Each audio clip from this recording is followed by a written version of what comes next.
in one area, in one place, in one land, without any discrimination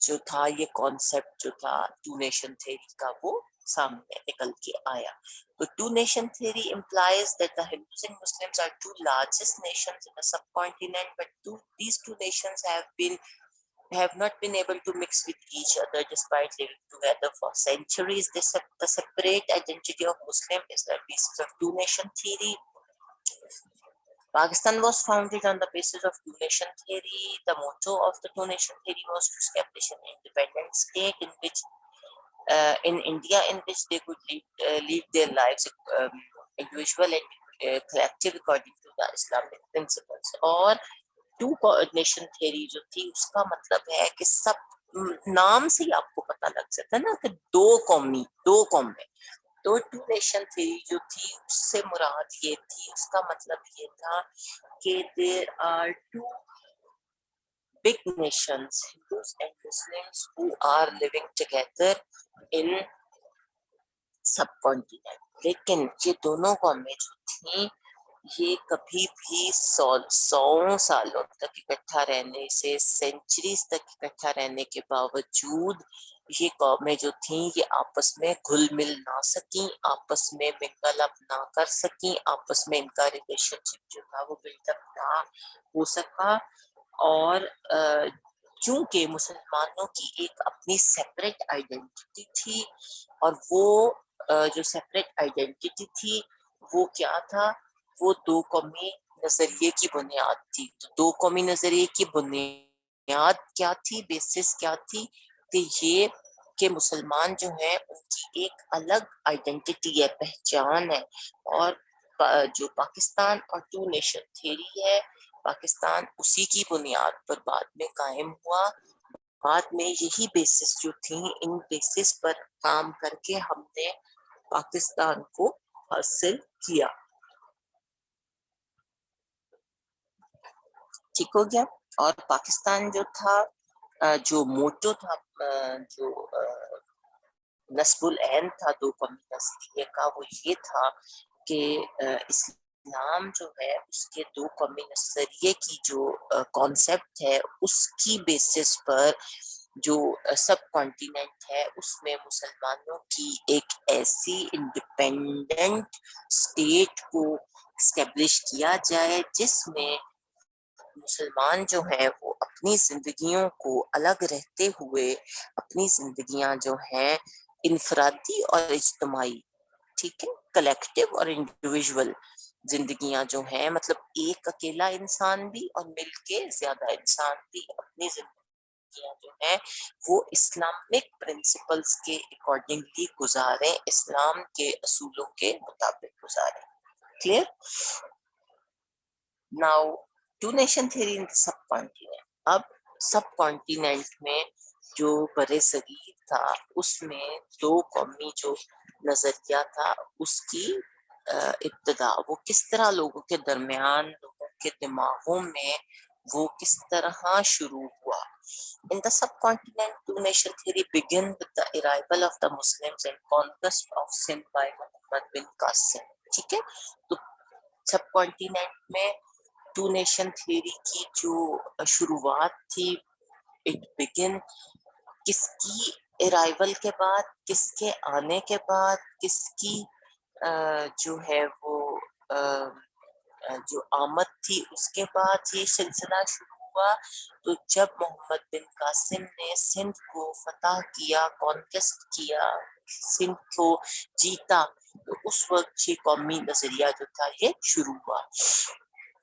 to nation theory کا concept لوگوں کے دماغوں میں آیا.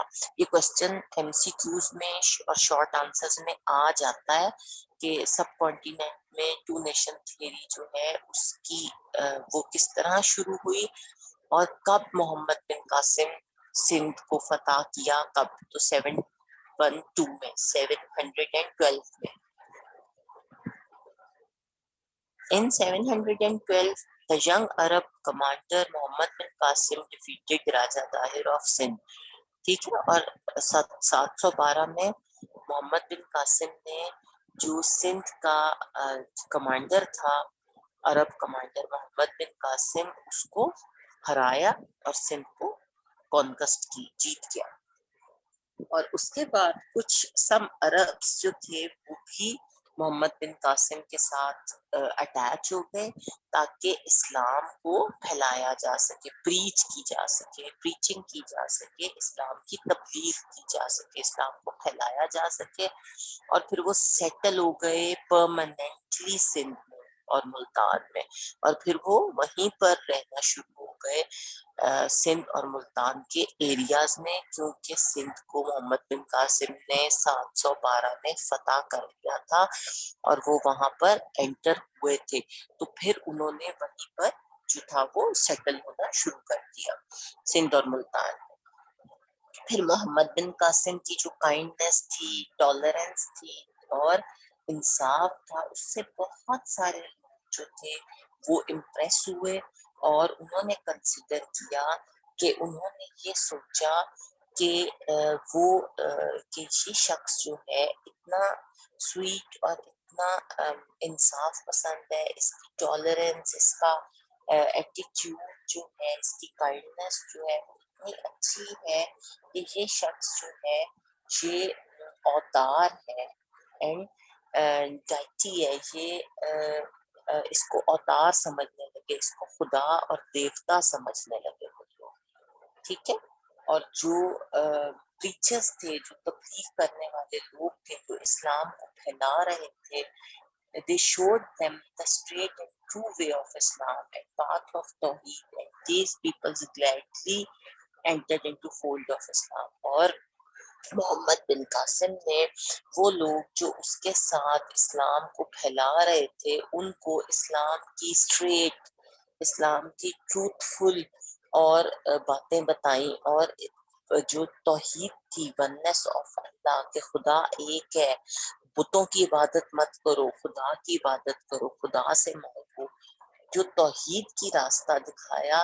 تو لوگ جو تھے وہ ہیپیلی اسلام کے فولڈ میں آ گئے، اسلام کے دائرے میں آ گئے. اور اس کے بعد پھر جو تھا وہ غزنوی دور جو تھا وہ شروع ہو گیا. غزنوی پیریڈ جو تھا وہ شروع ہوا which covered the period 1003 AD to 1268. اور جو غزنوی پیریڈ تھا وہ 1003 سے لے کر 1206 تک جو تھا وہ محیط رہا. اور ان دس پیریڈ، اس پیریڈ میں جو پرشین لینگویج تھی وہ انٹروڈیوس کی گئی ایریا میں. جو آج پاکستان ہے اس میں پرشین لینگویج کو انٹروڈیوس کیا گیا and the impact of Islamic civilisation depend. اور اس وقت لوگوں کے دلوں میں جو اسلام کا کانسیپٹ تھا، اسلامک سویلائزیشن کے جو نقوش تھے، جو امپرنٹس تھے، جو نشانات تھے، وہ اور زیادہ اسٹرانگ ہوتے چلے گئے. ٹھیک ہو گیا بیٹا؟ Are you getting? کوئی ایشو تو نہیں ہو رہا؟ ٹھیک ہے. ویسے ہوپ فلی، جی بیٹا، hopefully it's just like a story. ٹھیک ہے نا. اور میں کوشش کرتی ہوں کہ آپ کو انگلش اردو دونوں سے پڑھا دوں. We are following English version.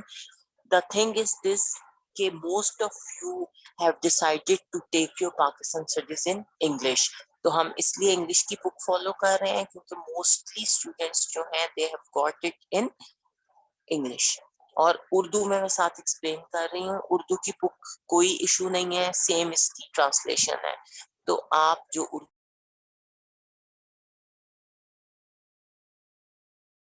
English والے ہیں وہ اپنی انگلش کو فالو کریں. ٹھیک ہو گیا بیٹا؟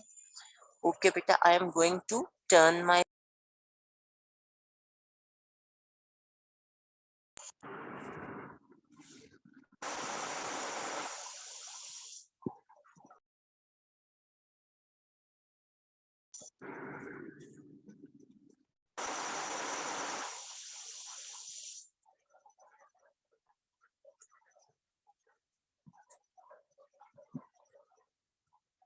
اوکے بیٹا.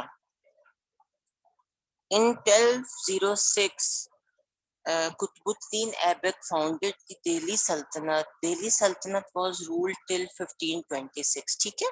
اور 1526 تک جو دہلی کی سلطنت تھی اس کو جو قطب الدین ایبک تھا اس نے رول کیا، اور بائی ویریس ڈائنیسٹیز، اور بہت ساری جو ڈفرینٹ دور حکومت رہے انہوں نے جو قطب الدین ایبک کی جو حکومت تھی اس کو کنٹینیو کیا، اس کو چلایا، ٹھیک ہے۔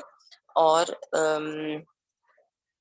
اس کے بعد جو جس میں خاندان جو تھے وہ کون سے خاندان جو تھے وہ پھر آئے، خلجی ڈائنیسٹی آئی، تغلق ڈائنیسٹی آئی، سید ڈائنیسٹی آئی، اور اس کے بعد لودھی ڈائنیسٹی جو تھی وہ آئی، اور انہوں نے جو تھی وہ یہ حکومت کو لے کر چلے۔ اور ان 1526 Zahir uddin Babur founded the Mughal empire in Delhi which remained till 1857، اور اس کے بعد 1857 میں 1526 میں ظہیر الدین بابر نے مغل امپائر کو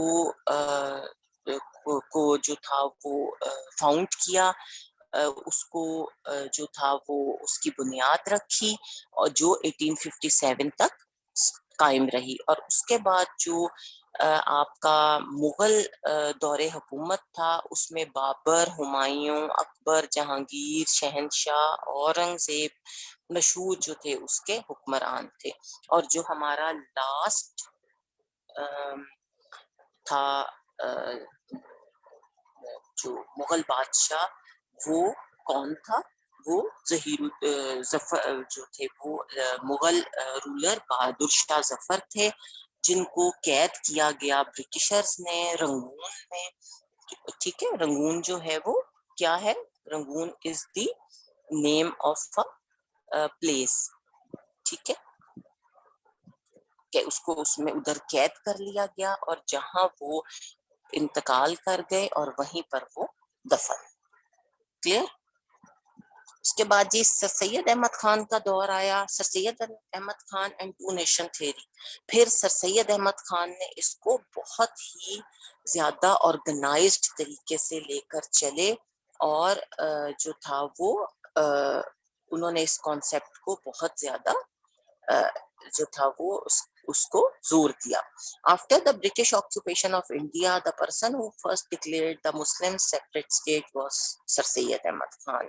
Initially, Sir Syed Ahmad Khan was a supporter of United Nations, but after the War of Independence, 1857, when Hindus became closer to the British, Sir Syed realized that Hindus could never be friends of Muslims. ٹھیک ہے، جب جو Britishers تھے، انگریز تھے، انہوں نے ہندوستان پر قبضہ کیا، تو جس شخصیت نے سب سے پہلے ڈکلیئر کیا کہ مسلمان الگ قوم ہیں، ان کو الگ قوم ڈکلیئر کیا، وہ سر سید احمد خان تھے۔ اور شروع میں سر سید احمد خان جو تھے وہ چاہتے تھے کہ ہندو اور مسلمان یونائٹڈ رہیں، سب کانٹیننٹ میں مل کے رہیں، لیکن جب انہوں نے جب وار آف انڈیپینڈنس 1857 ہوئی اور انگریز جیت گئے، وہ ہندو اور مسلمانوں کو شکست ہوئی، تو ہندوؤں نے ساری رسپانسبلٹی جو تھی وہ مسلمانوں کے اوپر ڈال دی کہ ہم نے جنگ جو ہے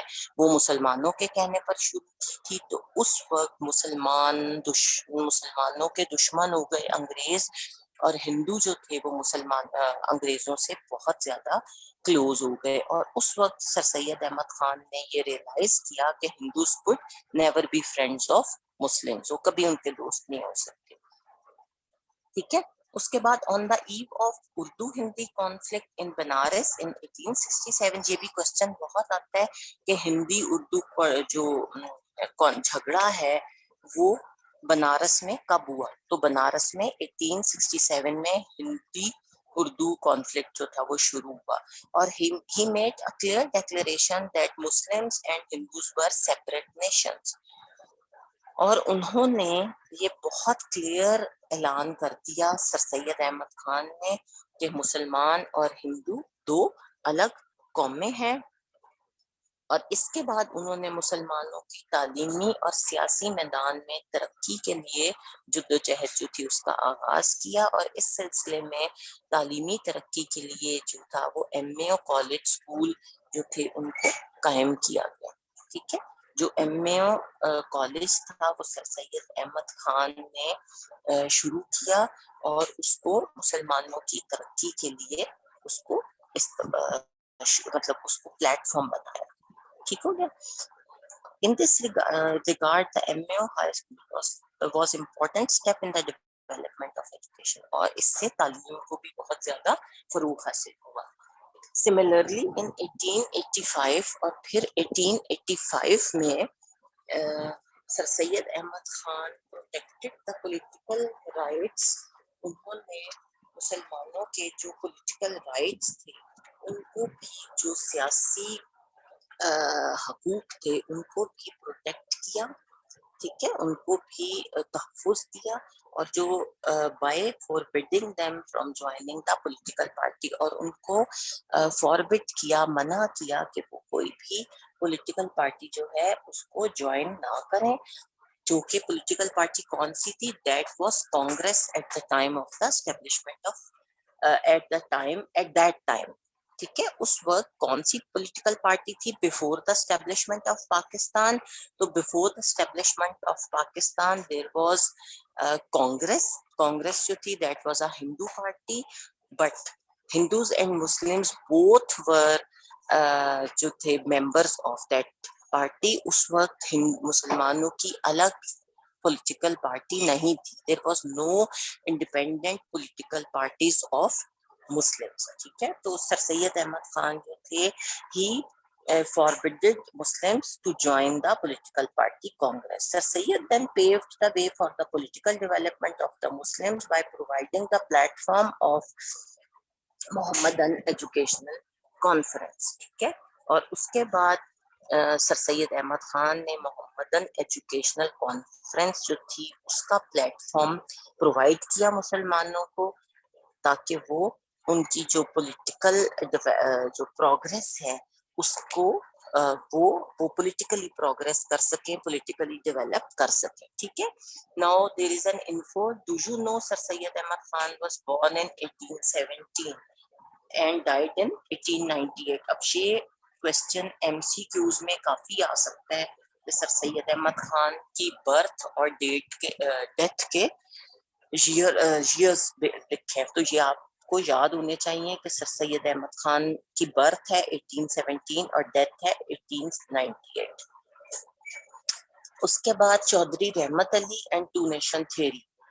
تو سر سید احمد خان کے بعد ہو از دا پرسن جس نے جو ٹو نیشن تھیوری کو ایڈوکیٹ کیا؟ Who was the advocate of two nation theory? He was Chaudhry Rahmat Ali, who was a renowned student of Islamia College Lahore. اور چودھری رحمت علی was a student at that time in Islamia College Lahore. اور جنوری 1931 میں چودھری رحمت علی entered Cambridge College for higher education in law. ٹھیک ہے، and in 1931 he joined Cambridge College for the education of law, for higher education in law.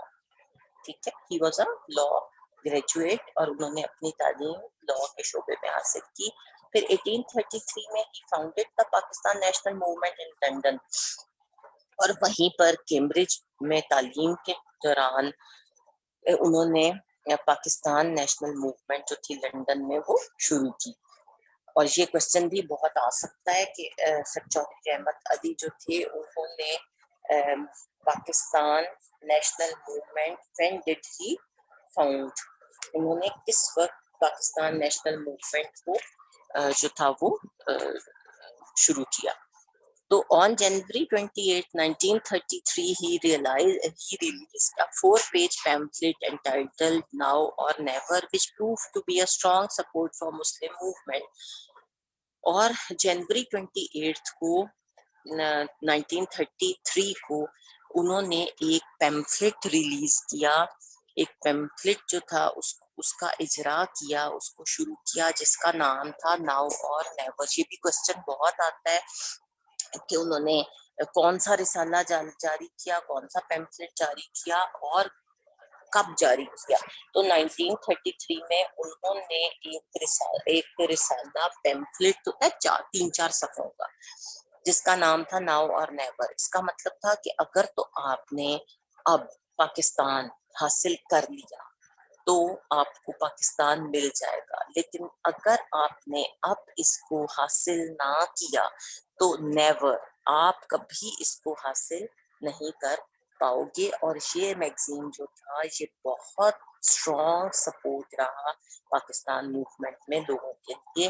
This along side جو Muslim of the sub continent تھے, other جو nations تھی also become familiar with the word Pakistan. اور باقی ممالک جو تھے انہوں نے بھی مسلمانوں کے علاوہ جو تھا وہ پاکستان کا نام جو تھا وہ پہلی دفعہ سنا تھا.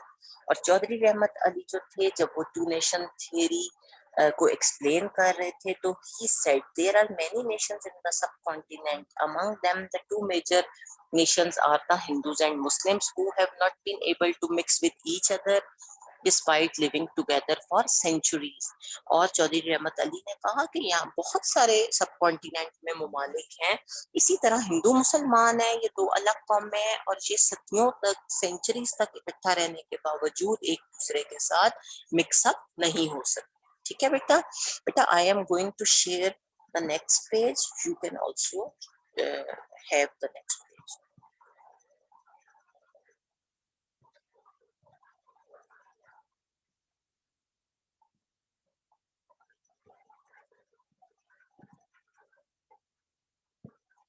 Okay, their basic principles and ways of living. انہوں نے پھر بتایا لوگوں کو کہ وہ سینچریز تک اکٹھی رہیں لیکن وہ مکس اپ نہیں ہو سکیں, اور ان کے بیسک پرنسپلز اور زندگی گزارنے کے طریقے اتنے ڈفرینٹ ہیں ایک دوسرے سے کہ وہ 100 سال اکٹھا رہنے کے باوجود اور آپس میں نیبرز ہونے کے باوجود بھی ان کو جو تھا وہ کوئی بھی چیز جو تھی وہ اکٹھا نہیں کر سکی, وہ اکٹھے نہیں ہو سکے اور آپس میں گھل مل نہیں سکے. اور ان کے جو بنیادی اصول اور رہن سہن کے طریقے ہیں وہ ایک دوسرے سے اتنے مختلف ہیں کہ سینچریز, سینکڑوں, 100 برس اکٹھا رہنے اور ہمسائے ہونے کے باوجود بھی, ایک گورنمنٹ برٹش گورنمنٹ کے انڈر رہنے کے باوجود بھی وہ جو تھی مشترکہ قومیت جو کہ کامن نیشنلٹی ہے اس کا کانسیپٹ اس میں پیدا نہیں ہو سکا کہ ہم ایک ہیں, اس چیز کو وہ نہیں مان سکے. ٹھیک ہے, اس کے بعد آپ انفو دیکھیں. Do you know Chaudhry Rahmat Ali was born in 1897. He studied at Islamic College Lahore and Cambridge University, UK. ٹھیک ہے, یہ بھی کوشچن ایم سی کیوز میں آ سکتا ہے کہ چودھری رحمت علی کہاں پیدا ہوئے. تو چودھری رحمت علی کب پیدا ہوئے؟ 1897 میں پیدا ہوئے. پہلے لاہور میں پڑھا, پھر انگلینڈ سے پڑھا. اس کے بعد ہے economic deprivations of Muslims in the subcontinent. Deprivation ہوتا ہے محرومی. ٹھیک ہے, کوئی چیز آپ کو نہ ملنا, محرومی ہونا کہ یہ میرے پاس نہیں ہے. تو مسلمان جو تھے سب کانٹیننٹ میں اس وقت محرومی کی زندگی گزار رہے تھے. کلیئر. تو first point is the East India Company was founded by British in 1600. تو انگریزوں نے ایسٹ انڈیا کمپنی جو تھی وہ 1600 میں قائم کی, اور کمپنی قائم کر جب وہ ٹریڈ کے لیے وہاں آئے, سیٹل ہوئے, تو انہوں نے ایسٹ انڈیا کمپنی کو وہاں پر شروع کیا, اور کمپنی جو تھی وہ 1600 میں وہاں پر اسٹیبلش ہوئی. اس کے بعد company used to formulate such economic policies in India that acquired the maximum financial benefits to the British. ٹھیک ہے, اور جو کمپنی تھی جو ایسٹ انڈیا کمپنی تھی وہ کیا کرنا چاہتی تھی, وہ ایسی پالیسیز انہوں نے فارمولیٹ کی، انہوں نے ایسی معاشی پالیسیاں بنائیں جس کا زیادہ سے زیادہ فائدہ جو تھا وہ انگریزوں کو ہوا. ٹھیک ہے. اور to protect their industry and trade the British impose heavy taxes on people of India which are also affected Hindus. اور انگریزوں نے جو انگریز تھے انہوں نے اپنی بزنس کو پروٹیکٹ کرنے کے لیے، بزنس کو بڑھانے کے لیے ہندوستان کے عوام پر بہت ہیوی ٹیکسز امپوز کیے، اور جس سے مسلمان جو تھے وہ بھی متاثر ہوئے، انہیں بھی افیکٹ ہوا. The British removed the Muslims from all the positions which were held by them since these days of forefathers. Muslims were also deprived of new positions. In this way, Muslims were renewed economically. اور انگریزوں نے مسلمانوں کو ان تمام job سے، عہدوں سے ہٹا دیا جو ان کے فور فادرز جو تھے، اباؤ اجداد، باپ دادا کے دور سے ان کے پاس تھے، اور مسلمانوں کو نئے جو ڈیزگنیشنز تھے، عہدے تھے، ان سے بھی ڈپرائیو کیا گیا، محروم کیا گیا، دور رکھا گیا. اور اس طرح مسلمان جو تھے ان کا اکنامکلی وہ بہت ہی زیادہ جو تھے وہ جو تھے وہ ریونڈ ہو گئے، تباہ ہو گئے. ٹھیک ہے، فائنینشلی وہ بالکل تباہ ہو گئے. پھر برٹشرز پروموٹڈ، نیکسٹ ہے Britishers promoted the Hindus from minor positions to higher positions. پھر برٹشرز جو تھے انہوں نے ہندوؤں کو چھوٹی چھوٹی پوسٹ سے ہٹا کر بڑی بڑی پوسٹ جو تھی وہ دینی شروع کر دی. چھوٹے چھوٹے عہدے جو تھے، معمولی عہدے جو تھے، مثلا کلرک وغیرہ، ان سے ہٹا کے ان کو ہائر آفیسرز بنا دیا، ان کو ہیڈز بنا دیا، ان کو مینیجر بنا دیا. کلرکس کو اٹھا کے مینیجرز وغیرہ بنانا شروع کر دیا. ٹھیک ہے، انہیں پروموٹ کرنا شروع کر دیا کیونکہ وہ ان کے فیوریٹ ہو گئے تھے. The British took away Muslims' land and gave them to other nation. ٹھیک ہے، اور انگریز جو تھے وہ مسلمانوں سے ان کی زمینیں لیتے تھے اور دوسرے لوگوں کو دے دیتے تھے، قوموں کو. پھر اگلا ہے Muslims were expelled from government jobs and the same were made difficult for them for future. ان کو مسلمانوں کو گورنمنٹ جو جابس تھیں، سرکاری ملازمتیں، ان سے بھی نکال دیا گیا، اور آئندہ ان کے لیے حکومت کا میں کوئی جاب لینا جو تھا وہ بہت ڈیفیکلٹ کر دیا گیا.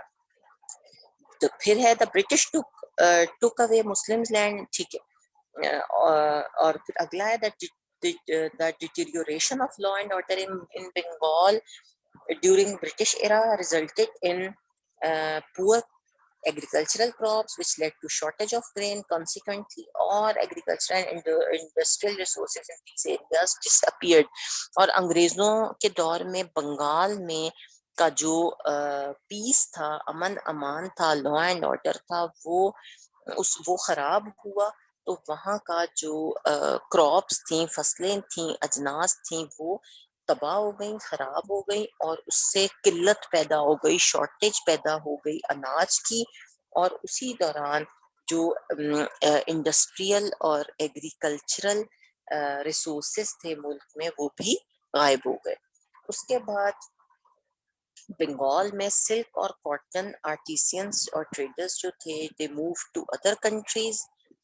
وہ دوسرے ممالک میں چلے گئے. جو تاجر تھے ریشم وغیرہ کے، ٹھیک ہے، ریشم اور کاٹن کے جو بزنس مین تھے وہ دوسرے شہروں میں چلے گئے، اور جہاں انہوں نے جو اپنی ٹیکسز تھے ان کے اوپر، وہ ان کی ٹرانسپورٹیشن، ان کا مال، جو گاڑیاں ہیں ایک جگہ سے دوسری جگہ چیزیں لے کے جانا ہے، اس کے اوپر ٹیکس لگ گئے بہت زیادہ. جگہ جگہ ان سے ٹیکس لیے جاتے تھے، اور اس کی وجہ سے ان کی جو کمرشل پروڈکٹس تھیں، کپڑا تھا، چیزیں تھیں، وہ بہت زیادہ مہنگی ہو گئیں. ٹیکسز لگ کے ان کے اوپر بہت زیادہ اوور ہیڈز آ گئے، وہ مہنگی ہو گئیں اور لوگوں کی پہنچ سے بہت باہر ہو گئیں. لوگوں نے اتنی مہنگی چیزیں جو تھیں وہ خریدنی چھوڑ دیں. ٹھیک ہے، اور اس سے ان کا بزنس بہت افیکٹ ہوا، اور اس طرح دوسری قوموں کے ساتھ ساتھ مسلمانوں کو بھی بہت نقصان جو تھا وہ پہنچا. Now last is new taxes by East India Company increased the tax rate on farmers. Thus local culture adversely suffered at the hands of the British. اور اسی طرح ایسٹ انڈیا کمپنی کے نئے ٹیکس لگے، اس کی وجہ سے جو کسان تھے ان کے اوپر جو ٹیکس کی شرح تھی وہ بہت زیادہ بڑھ گئی، اور اس طرح انگریزوں کے ہاتھوں میں جو انگریزوں کی وجہ سے انگریزوں کے ہاتھوں جو وہاں کے رہنے والے لوگ تھے، مقامی لوگ تھے، ان کا جو لوگ تھے، لوکل زراعت جو تھی اس کو بہت نقصان پہنچا. Clear? Now next topic is explanation of ideology of Pakistan in the light of pronouncement of Quaid Azam and علامہ اقبال. اور اب ہے علامہ اقبال اور قائد اعظم محمد علی جناح کے جو پروناؤنسمنٹس تھیں، ارشادات تھے، ان کی روشنی میں آئیڈیالوجی آف پاکستان کیا تھی. یہ بھی کوشچن کافی آتا ہے. The ideology of Pakistan is explained below in the light of. اب ہم وہ آپ کو قائد اعظم اور علامہ اقبال کے حوالے سے آئیڈیالوجی کی بات کریں گے. سب سے پہلے ہے پیج نمبر 24. نیکسٹ پیج پہ بیٹا I am going to share the next page, آپ بھی شیئر کر دو.